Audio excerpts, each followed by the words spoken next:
10월 3일 월요일 성경을 쓰다. 하나님의 특별한 사랑과 넘치는 은혜가 우리의 가정과 자녀들 그리고 여러분의 사업터에 풍만하시기를 바랍니다. 오늘 주시는 하나님의 말씀은 이사야 1장 18절입니다. 여호와께서 말씀하시되 오라 우리가 서로 변론하자. 너희의 죄가 주홍 같을지라도 눈과 같이 희어질 것이요 진홍같이 붉을지라도 양털같이 희게 되리라. 요즘은 법정 드라마가 참으로 많고 인기가 있습니다. 로스쿨, 비밀의 숲, 검사내전, 미스 함무라비. 그리고 이제 많은 분들이 우영우가 어떤 직업을 가졌는지 다 알고 있습니다. 그러다 보니 일반인들도 자연스럽게 법정에서 일어나는 판결의 과정을 알고 있습니다. 판사는 변호사의 변론을 충분히 듣고 양형을 선고하는데요. 양형을 선고하기 전에 마지막으로 하는 것이 주문, 이런 단어를 해요. 음식을 주문하는 것이 아니라 원고의 청구에 내가 법원을 대표해서 판사가 답변하는 것입니다. 그래서 어떤 이는 이 주문을 책망과 옹호, 유죄와 무죄 사이에 있는 판사의 마지막 기록이다라고도 하죠. 판사들도 인간인데요. 얼마나 힘들겠습니까? 그래서 가끔 은어를 사용하는데 깡치 사건이라는 게 있답니다. 누가 봐도 판단이 어려운 사건, 재판부를 몇 개나 거쳐온 사건, 누구도 처리하지 않은 채 서류함에 오래 있는 사건, 이렇게 결론이 보이지 않는 사건을 깡치라고 하는데요. 이런 재판을 맡게 되면 이 마지막 주문을 작성하기가 너무나 어렵고 판단이 서지 않아 이 피의자에게 마지막으로 주는 선처이자 확인 작업을 거치는데 그것이 최후 변론을 주는 것입니다. 그러면 그때 피의자는 자신의 죄를 반성하기도 하고 또 앞으로 이렇게 살겠다라고 다짐하기도 합니다. 오늘 이사야서에서도 하나님은 우리를 불러다가 변론하자고 하십니다. 어떻게 보면 재판장 되시는 주님께서 최종 판결을 하기 전에 한 번으로, 딱 한 번만 마지막으로 들어볼게, 이런 말이죠. 변론하다라는 단어는 약하운데요. 증명하다, 논증하다, 그런 의미입니다. 법정적 용어죠. 한 사건에 대해서 진위를 내가 증명해보고 논증해보겠다라는 것입니다. 그런데요, 지금 이스라엘의 백성들의 죄악은 이미 만천하에 드러났습니다. 이사야 1장의 시작은 이스라엘의 죄를 고하는 것으로 시작합니다. 제가 한번 읽어드릴게요. 내가 자식을 양육하였거늘 그들이 나를 거역하는도다.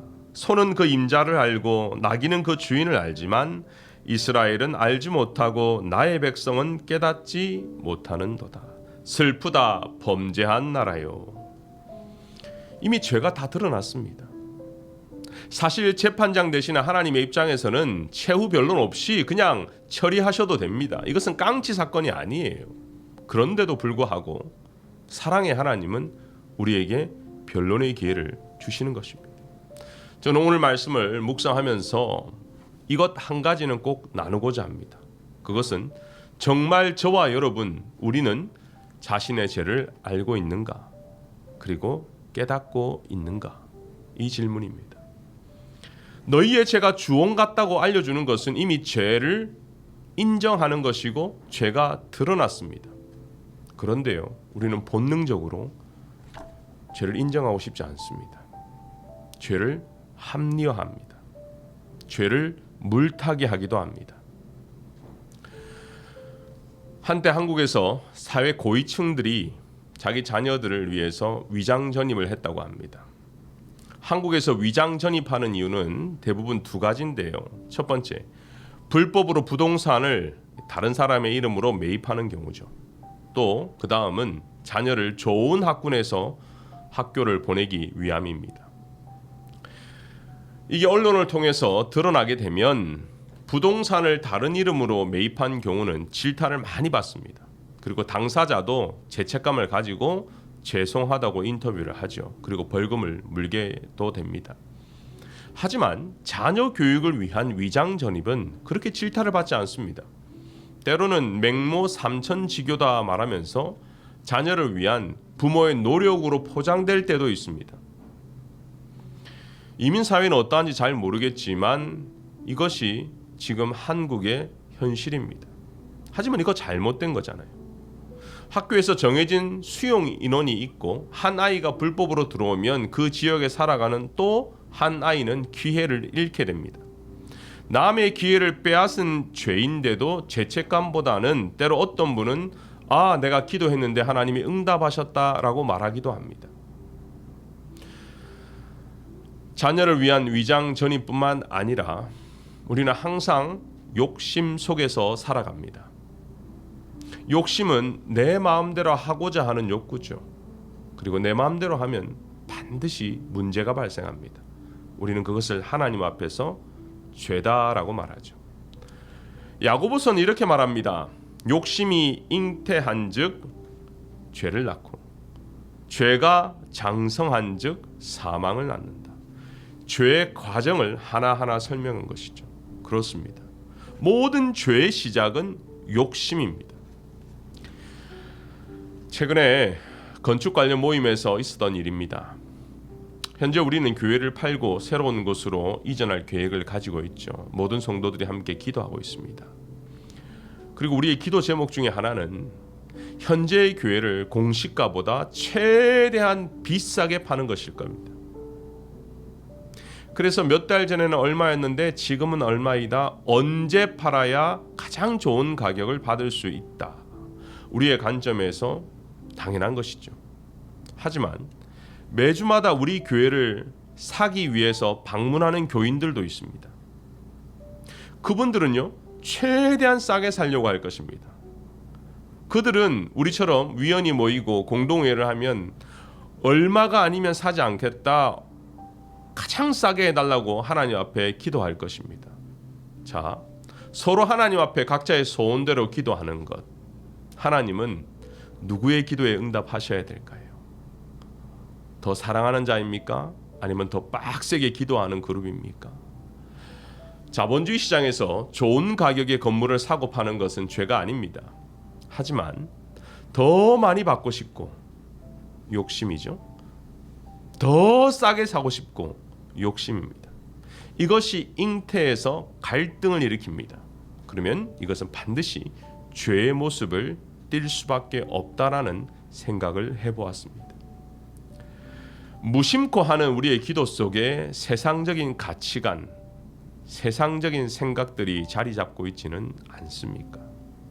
세상 사람과 똑같은 방법으로 살면서 하나님 앞에 기도하고 있지는 않습니까? 우리는 교회를 이전하는 문제 앞에서 우리 자신이 하나님 앞에 교회임을 먼저 깨달아야 합니다. 우리 자신의 가치를 올리는 방법은 딱 하나입니다. 그것은 내 안에 보배가 있느냐 이것입니다. 우리의 보배는 예수 그리스도죠.